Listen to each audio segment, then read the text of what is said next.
ये केवल चूक नहीं है, मैं कहता हूँ बड़ा पाप हुआ। लेकिन अभी जो चंदे को लेकर जो विवाद आ रहा है, जिस तरीके की खबरें आ रही हैं, एसआईटी बन रही है,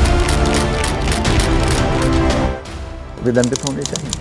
वे सारे के सारे लोग जिन्होंने चोरी की है। कि विचार जो जग रहा है, जो सनातन जग रहा है, जिसकी बात लगातार कही जाती है। पर एसआईटी ने जिस तरह से निकाली हैं चीज़ें, वो चौंकाने वाली हैं, वो बहुत उद्वेलित कर रही हैं, आहत कर रही हैं। तो एसआईटी का लीगल स्टेटस क्या है, ये नहीं समझ में आ रहा है। पूरे हिंदू समाज को, सनातन जगत को उद्वेलित किया है। मंदिरों में बहुत भीड़ है, श्रद्धालु उमड़ रहे हैं।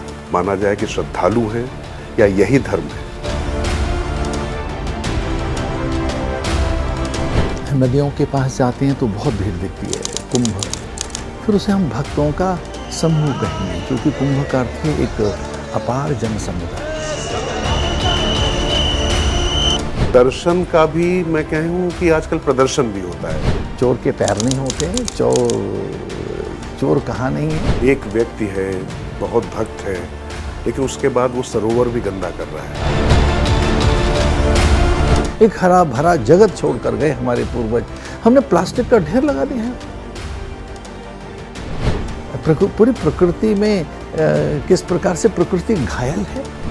इस प्रकार के लोग होते हैं, वो धर्म में ही छिप कर रहते हैं। सूचना की तकनीक और संचार की क्रांति ने, जहां आर्टिफिशियल इंटेलिजेंस ने आज भारत को बहुत आगे बढ़ाया है, हर चीज़ ही उसे सोशल मीडिया से मिलकर उसकी राय बनाएगी, तो उसका स्वतंत्र चिंतन कहाँ गया, उसका विवेक कहाँ गया। तो मैं युवाओं से कहना चाहूँगा कि वो किसी हड़बड़ी में गड़बड़ी न करें। ज़्यादा अनोखे, अद्भुत, विस्मयकारी चित्र डालकर, विचार डालकर आप वहाँ कुछ कमा सकते हैं।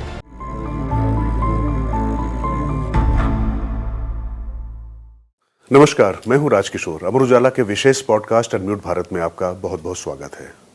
और ये विशेष पॉडकास्ट कुछ ज़्यादा ही विशिष्ट है, क्योंकि आज हमारे साथ जो विभूति हैं, कई बार ऐसा परिचय कराने में थोड़ी दिक्कत होती है। ऐसा लगता है कि आप सूर्य को दीपक दिखा रहे हैं। हमारे साथ जूना अखाड़े के आचार्य महामंडलेश्वर स्वामी अवधेशानंद जी हैं। बहुत बहुत प्रणाम गुरु जी, और स्वागत है अमर उजाला में आपका। और स्वामी जी से हम बातचीत शुरू करें, लेकिन उससे पहले आपको मैं बता दूं कि जूना अखाड़े के महामंडलेश्वर होना या संत होना या आध्यात्मिक गुरु होना, तो ये सिर्फ अगर मैं परिचय दूंगा तो शायद उनकी जो विराट व्यक्तित्व के साथ मैं न्याय नहीं कर पाऊंगा। इसलिए बस आपको मैं ये बता दूं कि कर्म कांड में कर्म को आगे रखते हुए, कांड को पीछे रखते हुए जीवन शैली सिखाने वाले एक ऐसे गुरु, सनातन की एक ऐसी वाणी जो पूरे विश्व में सही रोशनी में भारतीय अध्यात्म को दिखा रही है। तो स्वामी जी, बिना देर करें बस मैं सीधे पहले आपके पास आऊँगा। मंदिरों में बहुत भीड़ है, श्रद्धालु उमड़ रहे हैं, लेकिन सब माना जाए कि श्रद्धालु हैं या यही धर्म है। भारत पर्व परंपरा, तीर्थ और मेलों का देश है, जहाँ बड़े मेले, उत्सव, जहाँ कूप की पूजा, बावड़ी, झील, जलाशय, सरित सरोवर, नदियाँ, सागर तक की पूजा है। तो जब नदियों के पास जाते हैं तो बहुत भीड़ दिखती है, कुंभ। फिर उसे हम भक्तों का समूह कहेंगे, क्योंकि कुंभ का अर्थ है एक अपार जन समुदाय। फिर जब हम मंदिरों में पहुँचते हैं तो मंदिरों के जो उत्सव हैं, वहाँ की जो पूजा उपासनाएं हैं, विशेषकर वहाँ जो देवताएं, उनके दर्शन पाने की झलक, वो 4 धाम, सप्तपुरी, 12 ज्योतिर्लिंग, अथवा तो बाबा अमरनाथ, वैष्णवी देवी, तिरुपति बालाजी, अथवा तो अनेक मंदिर। तो वहाँ भक्तों का जो भारी समूह है, वो कभी कभी भीड़ जैसा दिखाता है, कभी कभी लगता है कि अपार जन समुदाय है। पर उसमें स्वाभाविक है कि कोई कुतूहल भी है, जिज्ञासा है, मुमुक्षा है, सत्य पिपासा है, अथवा तो कामना पूर्ति के लिए, अथवा तो भय के कारण भी। और वह बहुत से कारण हैं जो कभी कभी वो भीड़ जैसे दिखते हैं। पर हाँ, श्रद्धा एक बड़ी चीज़ है, आस्था उससे बड़ी चीज़ है। श्रद्धा और आस्था इतनी बड़ी चीज़ है कि हमने कुंभ के मेलों में भीड़ देखी, पर वो आस्था थी, वो विश्वास था। या कि हम 4 धाम में भी देखते हैं, विशेषकर बद्री केदार की यात्रा में कि भारी जन समुदाय। अब तो चलो वहाँ पर संख्या एक नियंत्रित है कि एक निश्चित संख्या में आप जा सकते हैं, पर हमने ये भी देखा है कि वहाँ सुविधाएं नहीं है, आवास की व्यवस्था नहीं है, मार्ग भी अवरुद्ध हो चुके हैं, ग्लेशियर के अनायास पिघल जाने से लैंडस्लाइड हो रही है, फिर भी लोग बैठे हैं। तो कभी कभी ऐसा लगता है कि कोई एक बड़ी आस्था, एक बड़ा तीर्थों का आकर्षण आपको खींचता है और आप उसकी कोई व्यवस्था नहीं कर रहे होते हैं, आप उसके लिए पहले से मानसिक तैयार नहीं है, आप बस चल पड़ते हैं। तो ये जो एकदम अनायास चल पड़ना है कि बस चलो गंगा में डुबकी लगानी है, बस अब चल पड़िए कि दर्शन करने हैं, तो अगर बिना व्यवस्था के, बिना किसी पूर्व तैयारी के जब हम वहाँ जा रहे होते हैं तो वो आस्था कई बार बड़ी व्यवस्था को चुनौती दे देती है और वो कभी कभी एक अनियंत्रित जो समूह है वो आस्था के कारण अथवा तो उसके बड़े गहन विश्वास के कारण वो बड़ी चुनौती बनता है प्रशासन को, शासन को, अथवा तो सहयात्रियों को भी। तो मैं इसमें ये भी कहना चाहूँगा कि जो भारी भीड़ आ रही है, अगर इसे नियंत्रित किया जा सके, इसके लिए कोई नियमावली और उन तक पहुँचाई जा सके जो जाने वाले भक्त जो। हाँ, तो जैसे आज की घटना है संयोग से कि आज पहला जत्था रवाना हो रहा है अमरनाथ की यात्रा का, कल से यात्रा आरंभ हो रही है, तो वहाँ निश्चित संख्या में जाएंगे लोग। ट्रैक कितना है, आवासीय व्यवस्था क्या है, मंदिर अथवा तो गुफा में कितनी संख्या को एक साथ समाहित किया जा सकता है। तो मुझे लगता है ये इस पर हमें ध्यान देना होगा कि हमारी आस्था कहीं अव्यवस्था न कर दे, हमारी आस्था किसी बड़ी अव्यवस्था का रूप न ले ले, जैसा कि कभी कभी घटनाएं ऐसी दिखी हैं कि बड़े समूह को नियंत्रित करना बड़ा कठिन हुआ है। स्वामी जी, चूंकि आपको जितना सुनते हैं उतना पढ़ते भी हैं, आप लिखते भी हैं और पूरी दुनिया भर में आपका लेखन और आपकी जो आध्यात्मिक जो स्पीच है सब उसका अनुकरण करते हैं, सुनते हैं। लेकिन मैं ये जो भीड़ या जिसको श्रद्धालुओं का सैलाब में अगर कहूँ तो यही भक्ति का प्रमाण माना जाए या इसे क्या धर्म का प्रमाण भी मान सकते हैं? क्योंकि अक्सर मैंने जो आपको सुना और जो पढ़ा है, आप धर्म में आचरण को सर्वोपरि रखते हैं। तो ये जो दर्शन और दर्शन का भी मैं कहूँ कि आजकल प्रदर्शन भी होता है, रीलबाजी भी बहुत हो रही है आजकल, तो इसमें मुझे कोई आपत्ति नहीं है, लेकिन क्या कहीं ना कहीं ये सारी चीजें आपको लगता है कि धर्म विमुक्त तो नहीं कर रही है धर्म सम्मत होने के बजाय? आपकी बात में बड़े संकेत दिख रहे हैं और आप बड़े संयत, मर्यादित और बड़े आदर के साथ प्रश्न कर रहे हैं। आप कदाचित कुछ और पूछना चाह रहे हैं, तो मैं उसमें ये भी कहना चाहता हूँ कि ये जो आज भीड़ आ रही है, उस भीड़ में जैसे वो रील्स बना रहे हैं, जैसे आज भीड़ आ रही है तो दर्शन कम कर रहे हैं, वहाँ से वो सोशल मीडिया के प्लेटफॉर्म पर अपनी उपस्थिति दिखा रहे हैं कि, और फिर वहाँ ये भी, वहाँ क्या कुतूहल है, कौतुक क्या है, विस्मयकारी क्या है, अथवा तो कभी कभी तो ऐसे स्थान पर वो खड़े होते हैं कि फिसल कर वो नदी में भी गिर सकते हैं, अथवा तो वो बड़े पहाड़ पर खड़े हैं तो किसी गहरी खाई में जा सकते हैं। तो ये जो आज भीड़ आ रही है, जो आप कहना चाहते हैं, वो भीड़ श्रद्धा के साथ आए, तीर्थों की पवित्रता को कैसे सहेज के रखना है। अब जैसे मान लो कावड़ आएगी, तो कावड़ में करोड़ों कावड़ी आ रहे हैं, मैं उनका अभिनंदन करता हूँ, वो हमारे लिए बड़ी निधि है कावड़ियाँ।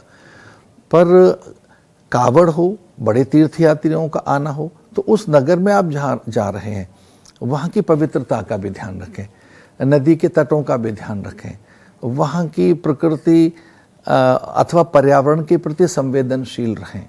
आप ये भी ध्यान रखें कि आपके द्वारा जरा सा भी वहाँ कचरा न छूट जाए, कूड़ा न छूट जाए। आप इस पर और अधिक सजग और संवेदनशील बने कि आप जा तो रहे हैं, लेकिन वहाँ की गरिमा, पवित्रता, अथवा तो तीर्थ की अपनी एक स्वाभाविक सुचिता, तीर्थ का अपना महात्म का भी ज्ञान होना बड़ा आवश्यक है। तो भीड़ प्रदर्शन न हो जाए, भीड़ कहीं कोई अकारण ही कोई और घटना न कर दे। तो ये जो बहुत भीड़ आ रही है इसे संयत होना होगा, मर्यादित होना होगा। इसे तीर्थ की शुचिता, वहाँ के गांधीर्य, वहाँ की पवित्रता का बोध रखना होगा। और जो अपनी आस्था है उसे बहुत मर्यादित रखना होगा। अगर हम ऐसा कर पाए तब हमारे तीर्थ पूरे संसार भर का पहले ही आकर्षण थे, और भी अधिक वो महिमावंत हो सकते हैं। तो हम जो तीर्थ हैं उनके गांधीर्य का ध्यान रखें। तो खैर सच है, मैंने तो बहुत संकेतों में बात करने का प्रयास किया, लेकिन गुरु से क्या छिप सकता है, वो आपने उसको पकड़ते हुए आगे बढ़े आप, और आपने ज़्यादा उसको विस्तार दिया। लेकिन आप बार बार प्रकृति की बात कर रहे हैं। अक्सर मैंने आपको पढ़ा है और सुना है कि गंगा माँ की पूजा करते हैं, यमुना माँ की पूजा करते हैं, तो जिनकी पूजा कर रहे हैं उनकी पवित्रता का ध्यान रखें। तुलसी या पीपल की पूजा कर रहे हैं तो प्रकृति को आप में सहेजें। ये जो एक विषय है, क्या इसको लेकर आपको नहीं लगता, क्योंकि भारत में जब कोई परिवर्तन होता है वो सत्ता नहीं करती है, संत ही लाए हैं हमेशा। तो इसको लेकर के आप संत समाज को लगता है कि आगे आकर इस तरीके कोई एक आंदोलन या इस तरीके का एक प्रवर्तक बनकर आना होगा, कि समझना पड़ेगा कि जिनकी आप पूजा कर रहे हैं वो सिर्फ कांड नहीं है, उसके साथ में कुछ आपकी मर्यादाएं जुड़ी हुई हैं। आपने बहुत ही गंभीर बात कही है कि हम सदा से प्रकृति पूजक रहे हैं। प्रकृति पर्यावरण के प्रति जितने संवेदनशील, सजग, जागरूक अथवा तो संयम के साथ हमने जीवन जिया है, कदाचित किसी ने किया होगा। धरती को हमने माँ कहा है। अब आप देखिए, हम नदियों की बात करें तो नदियों के सातत्य, शुचिता, अविरलता, निर्मलता के प्रति कोई चौकन्नापन नहीं है।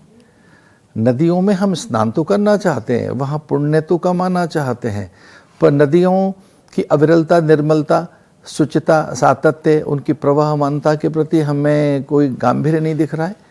कितनी नदियाँ सिसक गईं, कितनी सरोवर खो गई, कितनी जलाशय आज मृतक प्राय हैं। मैं तो ये भी कहना चाहूँगा कि आप प्रदेशों में जाएं, चलिए मध्य प्रदेश में ही चले जाएं तो वहाँ क्षिप्रा का हाल क्या है, सोन का, केन और बेतवा का हाल क्या है। आप कल्पना तो करें कि क्षिप्रा में जल नर्मदा का आया है।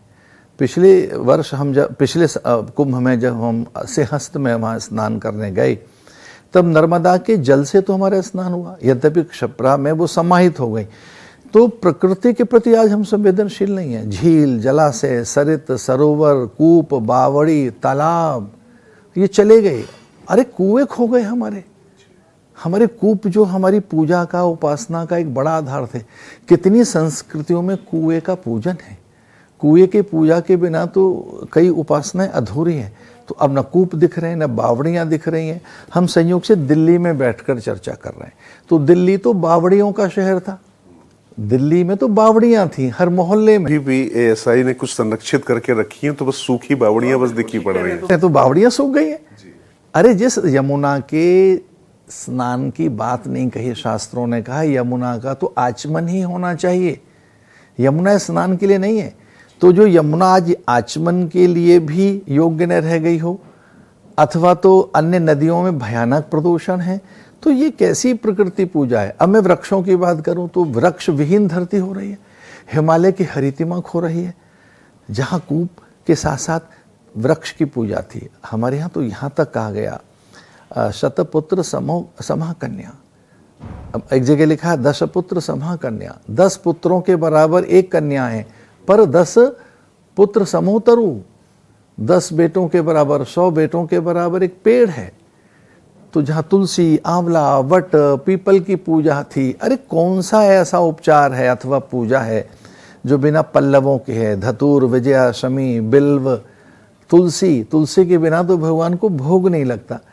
तो जब हम अधिक पाने की लालसा में रहेंगे अथवा तो प्राकृतिक नियमों का निर्वहन नहीं करेंगे और प्रकृति की अनदेखी करेंगे, तब ये कितने दिन तक पूजाएं हमारी चलेंगी। तो मैं तो आपके माध्यम से ये भी अनुरोध करना चाहूँगा सनातन जगत के, सनातन धर्मावलंबियों को कि वृक्षों के प्रति सजग बने, वृक्ष लगें। वृक्षारोपण धरती का श्रृंगार नहीं है।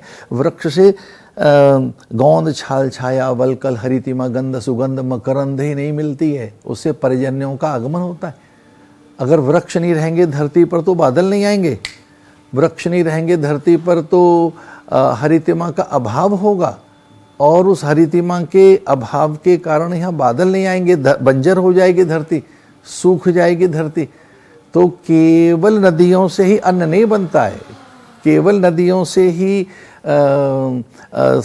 सिंचाई नहीं होती है। जब तक पर्जन्य नहीं आएंगे, बादल नहीं बरसेंगे, तब तक अन्नत्व अथवा पौष्टिकता, पाचकता नहीं आएगी, उसमें अन्न में रस नहीं पैदा होगा।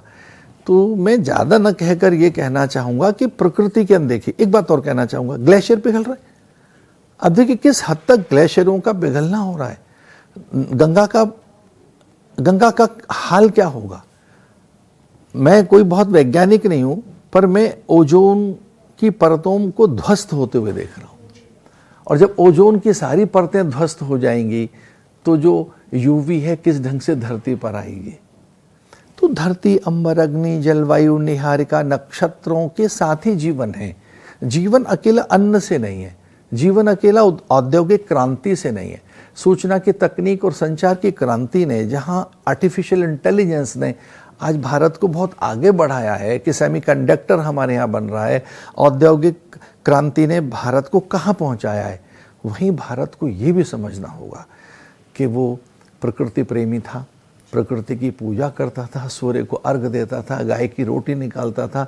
श्वान उसकी पूजा का हिस्सा है। श्वान का आगमन जैसे मानो, या काग का आगमन संकेत है प्रकृति का। अरे कौवा आ गया है तो अतिथि के आगमन की आहट मिलती है उससे।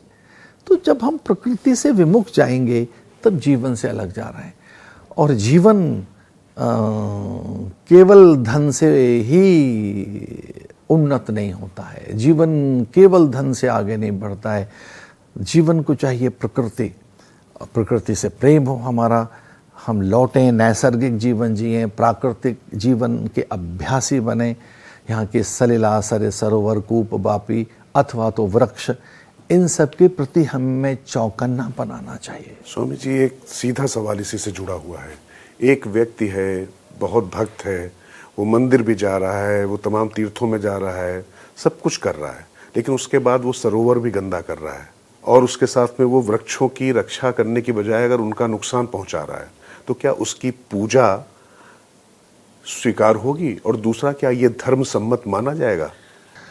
इसी को धर्म का आडंबर कहते हैं। जब लोग हमारे यहाँ कुछ आडंबरों की चर्चा करते हैं तो कुछ लोग विचलित हो जाते हैं कि साहब हमारे यहाँ तो आडंबर कुछ है ही नहीं, हमारे यहाँ तो कोई पाखंड नहीं है। जब लोग कई बार हमारे इस आचरण की बात करते हैं कि आप मंदिर तो गए, आप तीर्थों में गए, पूजा करने गए, लेकिन आपका आचरण क्या है, तो जहाँ चिंतन की शुद्धता, चरित्र की उच्चता, आचरण की पारदर्शिता ही धर्म कहा गया, उसमें बस पुण्य कमाने की बात है। तो मुझे लगता है कि वो क्या पुण्य मिलेगा उसे, देव कहाँ तक उससे प्रसन्न होंगे कि आप उनका जो भौतिक शरीर है देवताओं का, ये धरती उसका भौतिक शरीर है। सर्वम खलविदम ब्रह्म, अथवा तो ईसावास्य इदम सर्वम यत् किंचित जगत्याम जगत, कि परमात्मा हर कण में है। और उसके लिए कहा गया तीन त्यक्तीन भुंजी था माँ ग्रध कस्विद्धनम, कि इसका भोग न करें, उपयोग करें। देखिए, एक शब्द है उपयोग और दूसरा है उपभोग। उपभोग में भोग जुड़ा है और उपयोग में योग जुड़ा है। पदार्थों का हमें उपयोग करना चाहिए, मैं तो कहूँगा सदुपयोग करना चाहिए, उनका उपभोग नहीं करना चाहिए। इस संस्कृति ने कहाँ लेकर गई, ये उपभोक्तावादी संस्कृति, इसने हमें ग्राहक बनाया है। हम जो साधक थे, आज तो कभी कभी ऐसा भी आता है, वो शब्द क्या हैं, वो किस प्रकार के वाक्य हैं, मैं उन पर टिप्पणी नहीं कर रहा, पर ये कह रहे अरे जागो ग्राहक जागो, भाई अच्छी बात है, पर साधक जागो कही जाए बात तो कितना अच्छा होगा। तो ग्राहक जगाने के बाद आप में अधिकारों की जागरूकता तो पैदा कर रहे हैं। पदार्थ की सत्यता क्या है, उसकी प्रामाणिकता क्या है, उसकी उपयोगिता क्या है, और अधिक लाभ, लोभ और भोग की प्रवृत्तियां इससे पैदा होती हैं। ग्राहक पता है कौन है? जो तत्काल लाभान्वित होना चाहता है। एक साधक कौन है? जो लंबे समय तक दूसरों को भी लाभ देना चाहता है। एक हरा भरा संसार छोड़कर गए हमारे पूर्वज, एक हरा भरा जगत छोड़कर गए हमारे पूर्वज। हमने प्लास्टिक का ढेर लगा दिया है। हमने नदियों को किस तरह से हमने चोट पहुंचाई है कि वो आज आहत हैं। पूरी प्रकृति में किस प्रकार से प्रकृति घायल है। तो जो मैंने अभी धीरे से निवेदन किया कि एक उपभोग और दूसरा उपयोग। तो भोग में तत्काल आप भोगना चाहते हैं, बेतहाशा भंडारण करना चाहते हैं, संचयन करना चाहते हैं, उत्खनन करना चाहते हैं। और कितना उत्खनन हुआ है इस धरती का, आप देखें तो सही, किस तरह से उत्खनन कर रहे हैं आप, किस तरह से भंडारण कर रहे हैं और किस तरह से आप संचयन कर रहे हैं। जिस मात्रा में आज यहाँ उत्खनन हुआ, माइनिंग्स हुई, जिस मात्रा में यहाँ पर क्षमा कीजिए बांध बने, वो विकास के लिए हैं, मैं उनका विरोधी नहीं हूँ, पर वैकल्पिक व्यवस्थाएं भी हो सकती हैं, ऐसा नहीं है। अब तो लिख के गाड़ी में अक्सर लिखा होता है वीर भोग्या वसुंधरा। अब वो भोग की बात कर रहे हैं कि बोले अगर आप वीर हैं तो आपको हक है। वो तीन त्यक्ति ने भुंजी धामा ग्रध कस्मित धनम, त्याग पूर्वक भोगिए। हाँ भोगिए, विचार पूर्वक, त्याग पूर्वक, संयम पूर्वक भोगिए। वो दान की भी तीन गति बताई गई है। पहला है भोग, दूसरा है नाश, दान, और तीसरा है नाश। हमारे यहाँ धन की तीन गति बताई है। धन माने जो कुछ है, whatever we have, whatever we possess, ये जो कुछ हमारे पास है, इसकी तीन गति हैं। पहला है भोग, तो त्याग पूर्वक भोगो ना, विचार पूर्वक, ज्ञान पूर्वक। कुछ दूसरों के लिए भी तो हिस्से छोड़ो। बच गया है तो दान कीजिए, माने दूसरों के लिए छोड़िए, अन्यथा तो इसका नाश होगा। तो जो भोग है उसमें नियंत्रण नहीं रहता है। तो स्वामी जी थोड़ा सा अब एक अगले चरण में बढ़ते हैं, क्योंकि 500 वर्षों की लड़ाई के बाद राम मंदिर बना और राम मंदिर आंदोलन में आप प्रमुख चेहरे रहे, वैचारिक रूप से, दार्शनिक तौर पे, हर तरीके से। उस पर मैं ज़्यादा नहीं जाना चाहता। लेकिन अभी जो चंदे को लेकर जो विवाद आ रहा है, जिस तरीके की खबरें आ रही हैं, एसआईटी बन रही है, कोई सीबीआई जांच की मांग कर रहा है, ये कितना आपको व्यक्तिगत तौर पर आहत कर रहा है? और उससे ज्यादा, चूंकि जब संत व्यक्तिगत तौर पर आहत होता है तो उसका कुछ व्यक्तिगत नहीं होता है, वो पूरा आंदोलन, वो जो पूरा विमर्श था, उसको कितना नुकसान पहुंच रहा है, इसको कैसे कहेंगे आप? देखिए, हम बहुत आहत हैं और पूरा समाज ही उद्वेलित है। जिन पर बहुत विश्वास किया गया, अथवा तो जिन पर हमको लगा कि भगवान का कोष, भगवान की निधि, उनकी वस्तुएं, अथवा तो जो दान आ रहा है वो किस तरह से सुरक्षित रहना चाहिए था। तो जिस प्रकार से अब वो बातें प्रकट हो रही हैं, उससे पूरा समाज ही आहत हुआ है। मुझे लगता है कि निकट भविष्य में जब भी कभी सरकार को चाहिए, केंद्र सरकार ने वो ट्रस्ट बनाया था, केंद्र सरकार सीधे इंटरवीन करे। और धन्य है वहाँ की राज्य सरकार अथवा केंद्र सरकार के, वो कुछ कर रहे होंगे। पर एसआईटी ने जिस तरह से निकाली हैं चीज़ें, वो चौंकाने वाली हैं, वो बहुत उद्वेलित कर रही हैं, आहत कर रही हैं। तो कोई एक ऐसी व्यवस्था बने जो बहुत पारदर्शी हो और उसमें फिर से इस प्रकार के कुकृत्य की पुनरावृत्ति न हो।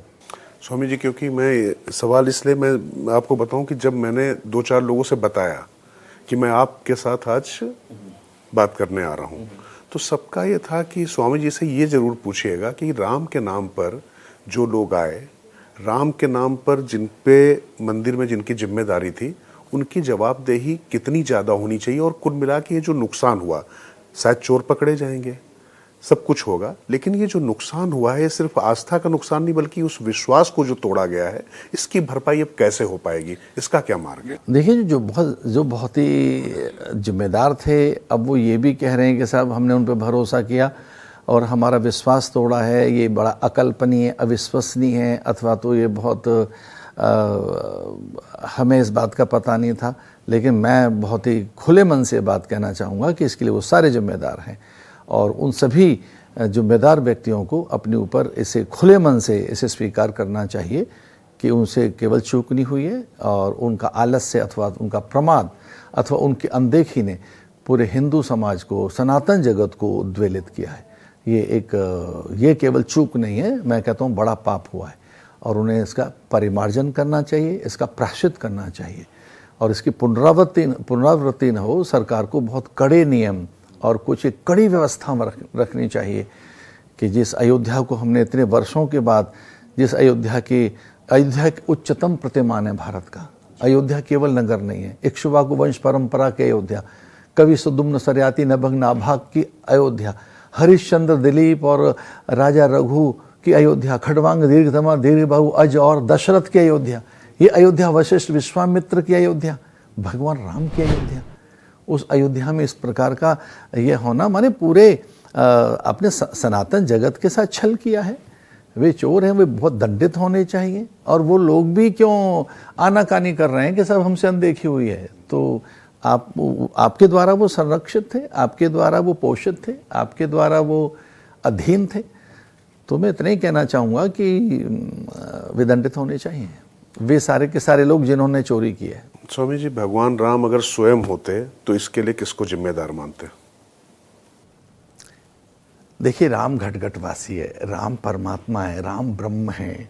राम तो आप देखें तो सागर से भी प्रार्थना कर रहा है, विनय न मानस जलद जड़। राम तो ये भी कहता है कि रावण अगर मेरी शरण में आ जाए तो मैं उसे क्षमा कर सकता हूँ। राम तो ब्रह्म है, करुणा मूर्ति है, परमात्मा। लेकिन ये हमें देखना है कि किस प्रकार से ये ठीक नहीं हुआ है सच में। तो हो सकता है कुछ लोग बच जाएं, पर प्रकृति दंड देगी उनको, निसंदेह। ऐसा नहीं है कि वो प्रकृति दंड देगी, अवश्य देगी।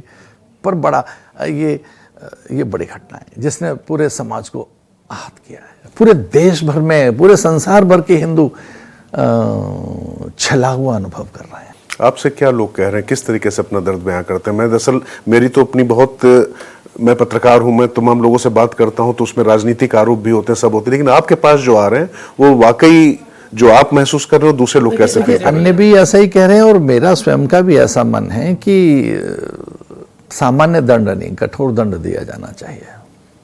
और एक कड़ी व्यवस्था, एक बड़ी निगरानी में, एक बहुत बड़े सर्विलांस के साथ, एक बहुत बड़ा एक कोई ऐसा वे इतना पारदर्शी तंत्र बने कि ये फिर से घटना ना हो। तो आपको लगता है कि इसमें सीधे सरकार को, जैसे ट्रस्ट अभी बना हुआ, तो किस तरीके की व्यवस्था हो जिससे इस तरीके की चीजें ना? आने वाले दिनों में जैसा कि समाचार आ रहे हैं कि ट्रस्ट की जल्दी बैठक होने वाली है, तो मुझे लगता नहीं कि हमारे आदरणीय प्रधानमंत्री जी तो बहुत ही संवेदनशील हैं। वो तो कोई चूक चाहते ही नहीं, कहीं कोई चूक हो। उन्होंने देश को कहाँ खड़ा किया है, माननीय प्रधानमंत्री जी देश को कहाँ लेकर गए। आज ये देश आर्थिक दृष्टि से कितना समृद्ध हुआ है, तकनीकी तौर पर, सूचना और संचार के द्वारा, अथवा तो एक स्वाभिमान कहाँ खड़ा हुआ हमारा, सामरिक नीतियों में बहुत उन्नत हैं। आज देश हमारा सर्वत्र आकर्षण का केंद्र है। वो लोकल फॉर वोकल हो, हमारे सम्मान स्वाभिमान की बात हो, अपनी समृद्धि की बात कहें, अपने भारत के वैभव की बात कहें, तो आदरणीय प्रधानमंत्री जी तो देश को कहाँ ले गए। तो मुझे ऐसा लगता है कि माननीय प्रधानमंत्री जी अथवा तो अन्य जो हैं शीर्षस्थ शिखरस्थ पुरुष जितने हैं, वे निसंदेह इस बात को लेकर तैयारी कर रहे होंगे कि आने वाली चीज़ें कितनी और सही बने। इसलिए क्योंकि जब वहाँ पर शिला पूजन होता है तो स्वयं प्रधानमंत्री वहाँ पर बैठते हैं, राष्ट्रीय स्वयंसेवक के सरसंचालक आदरणीय मोहन भागवत जी बैठते हैं, वहाँ पर राज्यपाल भी होते हैं, मुख्यमंत्री भी वहाँ पर योगी आदित्यनाथ, और मुख्यमंत्री योगी आदित्यनाथ तो खुद भी महंत हैं, खुद भी। इन सब के बावजूद आपको लगता है कि जिस तरीके से सोमनाथ ट्रस्ट है, सोमनाथ में इस तरीके की अब कम से कम प्रमाद की सूचनाएं तो नहीं आती हैं, मैं नहीं जानता क्या हो रहा है, लेकिन वो बेहतर लोग जानते होंगे, क्या उस तरीके के परिवर्तन की भी आवश्यकता महसूस होती है? संत समाज, चूंकि आप लोग की राय, आप लोग का जो वहाँ पर आशीर्वाद था, उसके बाद ये सब चीज़ें हो पाई हैं, तो आप लोगों से इस पर कोई विमर्श हो रहा है? देखिए, हम जिन संगठन संस्थाओं से जुड़े हैं तो वो हम सब एक ही हैं। अगर वहाँ वो शीर्षस्थ व्यक्ति अगर कोई मंथन कर रहे हैं, कोई नवीन तंत्र का उनके मन में विचार आया है कि फिर से कोई एक नवीन तंत्र पैदा किया जाए, प्रशासनिक तंत्र अथवा तो गणनाओं का तंत्र अथवा तो सुरक्षा और निगरानी का तंत्र, तो अवश्य होगा। पर बहुत हाल में ही जल्दी ही कुछ 3 दिनों के बाद ट्रस्ट की बैठक हो रही है। माननीय योगी जी ने तो जिस खुलेआम ये बात कही, योगी जी भी अत्यंत प्रशंसा के पात्र हैं इस बात के लिए कि योगी जी का जो चौकन्नापन दिखाई दिया वो निसंदेह बड़ा शुभ संकेत है। पर मुझे लगता है कि बहुत जल्दी ही केंद्र से अथवा इस ट्रस्ट में क्या और नवीन तंत्र खड़ा किया जा सके, निगरानी का, व्यवस्था का अथवा तो निर्माण का, चूँकि अभी तो कार्य होने हैं, तो मुझे लगता है ज़रूर कुछ होगा, नया ज़रूर होगा। क्योंकि मैं आपको बताऊं, मेरे पास ब्रज से फ़ोन आया, मथुरा वृंदावन से फ़ोन आया, बोले कि अब देखिए कुल मिला के हम लोग तो अयोध्या के बाद जो है काशी में भी कॉरिडोर बन गया और वहाँ पर भी बहुत सारी चीज़ें हो रही हैं, और जो उनको ज्ञान व्यापी को लेकर जो उनकी समस्याएं लगता है कि उनको भी समाधान हो जाएगा। लेकिन बोले जब इस तरीके की बातें होती हैं तो जो ब्रजवासी हैं, वहाँ के लोग हैं, उनको लगता है कि फिर अब किसके हाथ में निगरानी दें। ये स्थान अगर हमें कृष्ण, राम के बाद हमें कृष्ण भी मिल जाएगा, तो कहीं ना कहीं ये जो पूरा जो मूवमेंट, जिसमें आंदोलन की बात कहूँ या जो कहूँ कि विचार जो जग रहा है, जो सनातन जग रहा है, जिसकी बात लगातार कही जाती है, उसको मतलब कैसे विश्वास बहाली एक बड़ी समस्या है। मैं तो आपके और अपने मन को समझाने के लिए बात कहना चाहता हूँ। वो जो अयोध्या जो राम को देती है, वहाँ एक मंथरा भी बैठी है और वो मंथरा किस तरह से भ्रमित कर देती है कैकई को, या किस प्रकार से फिर बाद में कैकई प्रायश्चित करती है कि क्या हुआ। तो ब्रजवासियों से कहा जाए, कृष्ण जन्मभूमि के लिए अथवा तो जहाँ था अन्य और जगह जो ये कार्य होने हैं, वे निश्चिंत रहें। चोर के पैर नहीं होते, चोर कहाँ नहीं है। और कुछ लोग जो इस प्रकार के लोग होते हैं वो धर्म में ही छिप कर रहते हैं, लेकिन मुझे लगता है कि अब कुछ इस प्रकार का सुदृढ़, समृद्ध, सशक्त तंत्र बनेगा कि जिसमें अब ये पुनरावृत्ति तो नहीं हो पाएगी। चलिए, अच्छा, मैं अब इस विषय से आगे बढ़ता हूँ थोड़ा युवाओं के लिए, जिसके लिए खास तौर से मैं आपके पास आया था। युवा आज की तारीख में महत्वाकांक्षी बहुत दिख रहा है, काफ़ी ऊर्जावान दिख रहा है, लेकिन उद्विग्न बहुत है। कहीं पर संयत नहीं होता है, जरा सी चीज़ों में आक्रोश भी दिखाई पड़ता है और बहुत जल्दी हौसला भी टूटता दिखाई पड़ता है। उनके लिए कुछ अगर आप बता पाएँ तो। तत्काल पाने की जो प्रवृत्ति है ये ठीक नहीं है। युवा को आज सब कुछ चाहिए, और मैं ऐसा नहीं कहता कि सभी युवा ऐसा कर रहे हैं, पर जो बिना योग्यता पात्रता के हमें मिल जाए, बिना श्रम साधना के हमको मिल जाए और अभी मिल जाए, तो जो इन यंत्रों ने, विशेषकर सूचना तंत्र ने अथवा तो टेक्नोलॉजी ने जो हमें साधन दे दिए हैं, जैसे सोशल मीडिया ही है, तो हमें तत्काल अभी लाभ चाहिए, तत्काल समाधान चाहिए, तत्काल उत्तर चाहिए और घर बैठ के चाहिए। तो युवा को व्यायाम करना होगा, युवा को नींद लेनी चाहिए। अब महानगरों में तो सो नहीं रहे युवा, अनिद्रा है। अनिद्रा के कारण पाचन तंत्र ध्वस्त हुआ है, स्मृति का उनमें शैथिल्य आया है, एकाग्रता उनकी भंग हो रही है। युवा उन्माद में है इस बात के कि उसे अभी सब कुछ चाहिए। तो मैं ये कहना चाहूँगा कि अध्ययन बहुत आवश्यक है, श्रम बहुत आवश्यक है, वो थोड़ा छलावे में न रहे, स्वप्निल संसार में न रहे। एक नया शब्द आया, वो था पॉजिटिव रहिए, पॉजिटिव रहिए। मैं और भी आगे की बात कहना चाहूँगा, पॉजिटिव नहीं, रियलिस्टिक रहिए, सकारात्मक नहीं, आप यथार्थ में रहिए। तो युवा को ये समझना होगा कि यथार्थ क्या है, वास्तविकताएं क्या है, जीवन का जो उसका लक्ष्य है कहाँ। और वो कंप्यूटर में नहीं है, वो खाली स्क्रीन पर नहीं है, वहाँ उसे सब कुछ चाहिए। अरे जो स्पैन है अटेंशन का, वो कुछ फ्यू सेकंड का रह गया है, ऐसा कुछ मनोवैज्ञानिक कह रहे हैं कि उसे अभी उंगलियां फिराता रहता है। तो हाँ, वो बहुत आवश्यक हो सकता है कंप्यूटर, स्क्रीन, पर आज का युवा स्क्रीन में उलझ गया है।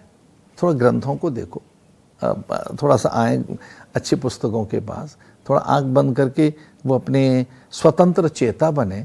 हर चीज़ ही उसे सोशल मीडिया से मिलकर उसकी राय बनाएगी, तो उसका स्वतंत्र चिंतन कहाँ गया, उसका विवेक कहाँ गया, उसकी अपनी मेधा कहाँ गई, उसकी स्वयं की प्रज्ञा कहाँ गई, उसकी जो ऋतंभरा और ब्रह्मृता वो कहाँ गई, उसका जो अपना एक स्वयं का विवेक और विचार है वो कहाँ गया। क्योंकि कभी कभी युवा ये भी कहता था, शास्त्र ये कह रहा है, ग्रंथ ये कह रहे हैं, महापुरुषों ने ऐसा कहा है, पर वर्तमान में परिस्थितियां कुछ भिन्न हैं, तो क्या एक नया विचार किया जा सकता है? तो जो युवा अनुसंधान के द्वारा नए विचार दे सके, नए आयाम स्थापित कर सके, नए आविष्कार कर सके, उन युवाओं को कहना है कि आप आविष्कारक बनिए, नूतन विचार दीजिए, अभिनव प्रयोग कीजिए, नए और नूतन अनुप्रयोग करके इस देश को दिशा दीजिए। खाली नहीं बैठे रहिए, भाग्य के भरोसे मत रहिए। केवल आप तत्काल ही कुछ ले दे के कर लेंगे। और आज अब जैसे हमें तो अभी पता लगा है कि सोशल मीडिया से आपके व्यूज़ बढ़ गए हैं तो आपको लाभ मिल रहा है। तो ज़्यादा अनोखे, अद्भुत, विस्मयकारी चित्र डालकर, विचार डालकर आप वहाँ कुछ कमा सकते हैं, पर आपकी चेतना कहाँ गई? आपका स्वतंत्र चिंतन कहाँ गया? आपका विवेक कहाँ गया? आपकी वैचारिकी कहाँ गई?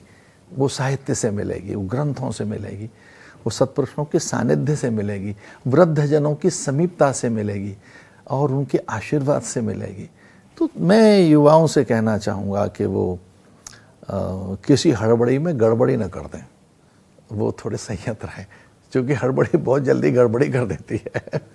सोशल मीडिया, आपने अच्छा कहा, मैं इसी पर सोशल मीडिया, कृत्रिम बुद्धिमत्ता, एआई, इन सब के दौर में अध्यात्म कैसे अपनी भूमिका निभा सकता है और उसकी क्या मतलब इस समय महत्वपूर्ण, मतलब और ज़्यादा उसका महत्व बढ़ जाता है? देखिए, अध्यात्म का अर्थ है जो आपके अस्तित्व को की ओर लेता है। अध्यात्म का अर्थ कोई रिचुअल नहीं है, कुछ रीति नहीं है और कुछ परंपरा नहीं है या कुछ नियम नहीं है। अध्यात्म का अर्थ केवल खाली पूजा पाठ तक सीमित नहीं है। अध्यात्म का अर्थ है कि जो आपकी निजता की ओर लेकर आ रहा है, आपके अस्तित्व की ओर, आपकी सत्ता की ओर, आपका जो मूल है, आपका जो स्वभाव है। तो अध्यात्म का अर्थ है स्वभाव में लौट आना। जैसे जल का स्वभाव है आर्द्रता, अग्नि का स्वभाव है दाहकता। तो जो मनुष्य का मूल स्वभाव है, जिसमें अनंत सामर्थ्य, अतुल्य तेज और अपरिमित क्षमताएं, अंतहीन संभावनाएं उसके पास है, तो जब व्यक्ति आध्यात्मिक होता है तो उसे बहुत सी संभावनाएं दिखने लगती हैं, उसे अपने भीतर सामर्थ्य दिखने लगती है। फिर वो बहुत गहरे उतरता है और गहरे उतरने के बाद, बहुत गंभीर होने के बाद परिस्थितियां उसे विचलित नहीं करती।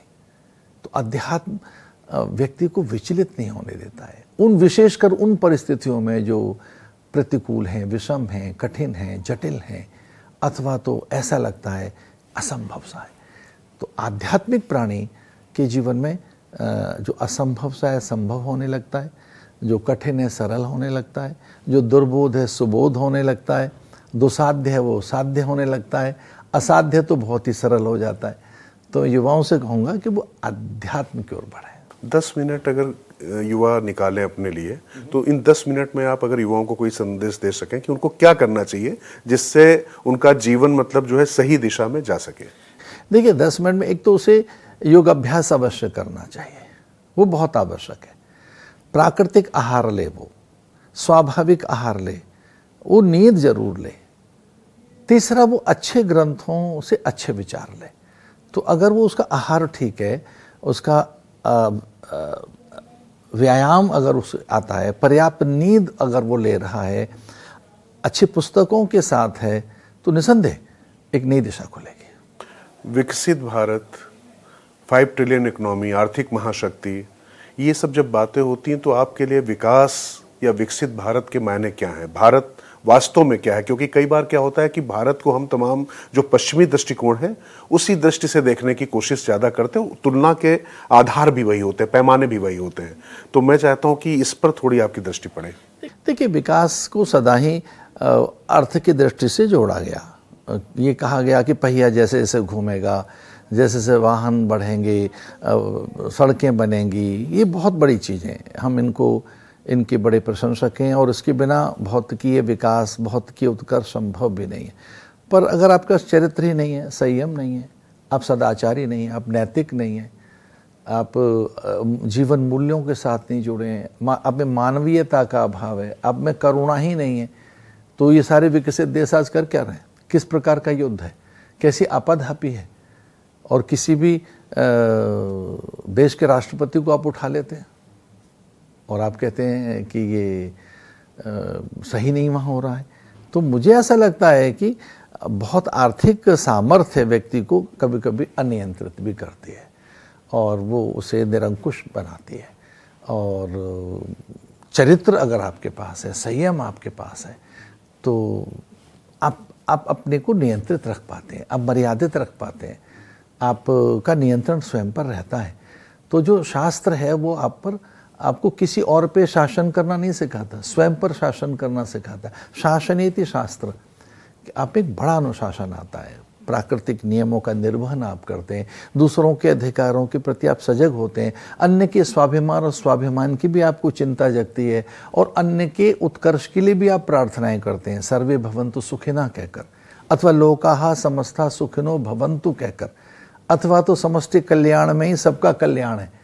तो हमने लोक कल्याण की जो भावना दी है पूरे विश्व को, विश्व बंधुत्व का भाव दिया है, इसी में हम विकास ढूंढते हैं अपना, इसी में हम प्रगति के द्वार खोलना चाहते हैं, न कि अधिक आर्थिक संग्रह करने के बाद। एक बड़ा दिलचस्प वाकया अंतर्राष्ट्रीय स्तर पर हुआ है गुरुजी, मैं होर्मुज और ट्रंप पे नहीं जा रहा हूँ, क्योंकि पाकिस्तान की बात है। ये जो हमारा सिंधु वाटर जो समझौता, इंडस वाटर, वैली वाटर की जो बात हो रही है, उसको लेकर उन्होंने कल बड़े तर्क दिए। हिना रब्बानी खार और जो तमाम लोग हैं, वो जो अपने आप को इस्लाम की तलवार बता रहे थे, जो अपने आप को इस्लाम का संरक्षक बता रहे थे कि हमारे पास परमाणु बम है। आसिफ मुनीर के इस तरीके के बयान भी आ रहे थे ऑपरेशन सिंदूर के बाद और उससे पहले, आप याद करें। कल उन्होंने अपने आप को इंडस वैली सिविलाइजेशन से जोड़ा, सिंधु घाटी सभ्यता से जोड़कर वो उस पानी पर अपने हक की बात कर रहे हैं। तो ये जो सुविधा के हिसाब से सभ्यताएं कपड़ों की तरह तो नहीं बदली जा सकती हैं, इस पर थोड़ा सा मैं चाहता हूं कि अगर आपकी दृष्टि पड़े तो क्या कहेंगे इस पर।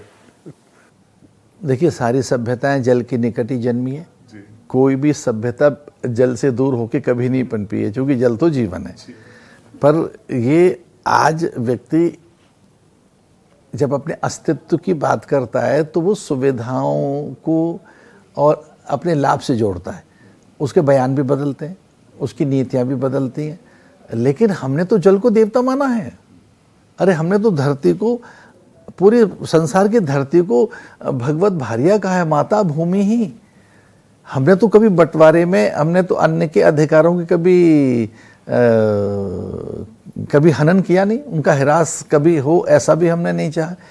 तो ये बदलते रहेंगे, व्यक्ति बदलता रहता है अपने आप को सुविधाओं के लिए, लाभ के लिए। ये सब छल है। हाँ, ये शब्द छल है, ये सब मरीचिका है, ये माया है। और मायावी जो लोग हैं वो अपने को बदलते रहते हैं। पर भारत में माया और मायापति दोनों के भेद को जाना। अच्छा स्वामी जी, बस आखिरी चरण में बस कुछ छोटे छोटे सवाल हैं, इसको हम रैपिड फायर कर। अच्छा बता क्या, मुझे जरा कुछ लोगों फिर मीटिंग है, एक आध और ले लो, एक बस। हाँ बस, नहीं बस तुरंत एक शब्द या एक पंक्ति में अगर मैं आपसे कहूँ भगवान राम, कैसे व्याख्यायित करेंगे? भगवान राम हमारी संस्कृति के उच्चतम प्रतिमान हैं। वहाँ करुणा, धर्म, दया, शील, सौंदर्य, माधुर्य और उन जैसा कोई है नहीं। वो भारत की भोर के प्रथम स्वर हैं। भारत में पहले जिसे गाया सुना जाता है राम राम जी कहकर, वो राम है। तो राम संस्कृति के पर्याय हैं, राम अभिनंदन है, राम भारत का प्रणाम है, राम भारत की सौगंध है। राम केवल भारत के परमात्मा ही नहीं, राम भारत का जीवन है। उनके बिना कल्पना नहीं की जा सकती जीवन की। तो जो इतना रच पच गया हो हमारी चेतना में, मन मानस में, उसने जितने उच्चतम आयाम खड़े किए हों, त्याग के, संयम के, मर्यादा के, तो राम तो परमात्मा के साथ साथ बड़ा आदर। माँ गंगा, देखिए गंगा जीवन रेखा है। गंगा त्रयोग सिद्धि कारक हैं, त्रयोग सिद्धि कारक। ब्रह्मा के चरणों से निकली कर्म योग सिद्ध करती है, विष्णु के चरणों से निकली भक्ति योग सिद्ध करती है, ब्रह्मा के कमंडलों में बैठी हैं कर्म योग सिद्ध करती हैं, महादेव के मस्तक पर विराजमान है ज्ञान योग सिद्ध करती हैं। गंगा तेरा पानी अमृत, गंगा में जो गंगत्व है, शुचिता है, गंगा में जो अक्षुण पावित्र है, वो किसी अन्य जल में है ही नहीं। वैज्ञानिक ऐसा कहते हैं कि गंगा जल में कुछ घटक ऐसे हैं जो प्रॉपर्टीज नहीं कही जा सकती, वो उनको तत्व नहीं कह सकते। वो कोई एक ऐसा है जो अदृश्य, अरूप, अनाम, अलक्ष्य, अवर्णीय, अकथनीय, अनिर्वचनीय, कोई एक ऐसा तत्व, उसे अमृत ही कह सकते हैं। तो गंगा तो अमृत है, जिसके लिए भगवत पाद भाष्यकार भगवान शंकराचार्य ऐसा कहते हैं, किंचित धीता भगवत गीता गंगा जल्लभ कणिका पीता, भज गोविंदम भज गोविंदम गोविंदम भज मूढ़मते। गंगा तो प्रत्येक कण में अमृत है।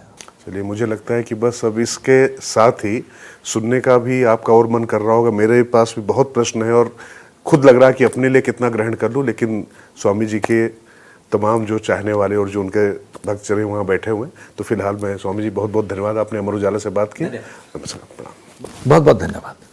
अगर आप ये वीडियो YouTube पर देख रहे हैं तो हमारे चैनल को सब्सक्राइब कर बेल आइकन दबाएं और Facebook पर देख रहे हैं तो हमारे पेज को लाइक करें।